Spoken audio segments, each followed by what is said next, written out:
Prezidentin təhlükəsizlik xidmətində kadr islahatı aparılıb. Doğru Xəbər Azərbaycan Unikala istinadən xəbər verir ki, bununla bağlı xidmət rəisi general-mayor Fərid Əsgərov müvafiq əmr imzalayıb.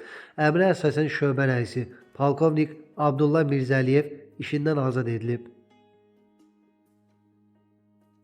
Müdafiə Nazirliyi məlumat yayıb. Məlumatda deyilir: 3-7 noyabr tarixlərində Pirəkəşkül qəsəbəsi yaxınlığındakı poligonda, eləcə də Ağdərə rayonu ərazisindəki təlim mərkəzində istismar müddəti başa çatmış və istifadəyə yararsız olan döyüş sursatlarının təhlükəsizlik qaydalarına əməl olunmaqla məhv edilməsi prosesi həyata keçiriləcək. Bildirilib ki, Nazirlik partlayış səsləri ilə əlaqədar əhalini təşvişə düşməməyə çağırır və narahatlığa heç bir əsasın olmadığını diqqətə çatdırır.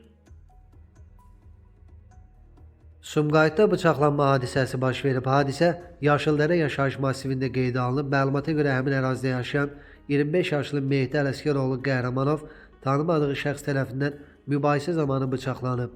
Yaralı dərhal Sumqayıt şəhər təcili tibbi yardım xəstəxanasına çatdırılıb.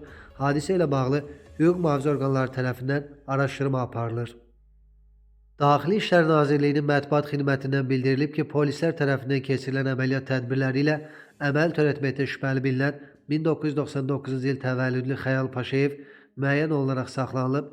Faktla bağlı Sumqayıt şəhər polis idarəsində araşdırma aparılır.